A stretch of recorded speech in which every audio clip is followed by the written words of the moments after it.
వినాయక చవితి శుభాకాంక్షలు. రేపు 17వ తారీఖున వినాయక చవితి మొత్తం యావత్ భారతదేశం అంతా జరుగుతున్నారు.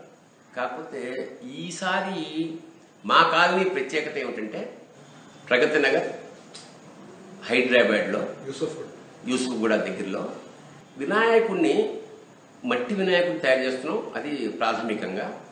రెండోది, ఊరేగింపు తీసుకెళ్లి హుస్సేన్ సాగర్ కలుషితం చేయకుండా మా కాలనీలో ఉన్న గార్డెన్లోనే, మున్సిపల్ గార్డెన్లో ఒక పెద్ద ట్యాంక్ లాంటిది తెప్పించి ఈ మట్టి వినాయకుడిని అక్కడే నిమజ్జనం చేస్తున్నాం. అంటే మా కాలనీ వరకు దాదాపు ఒక 400-500 వినాయకులు ఈసారి హుస్సేన్ సాగర్లో మునగరు.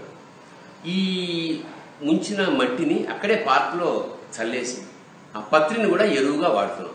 సో దయచేసి సాధ్యమైనంత వరకు అందరూ మనం హుస్సేన్ సాగర్ లేదా కృష్ణ ఏదైనా సరే నీళ్ళని కలుషితం చేయకుండా వాళ్ళ కాలనీలో వినాయక నృత్యం అక్కడే స్పాట్లో చేసి మనం ప్రకృతికి సహాయపడుతూ భవిష్యత్ తరానికి పచ్చదనం అందిద్దాం.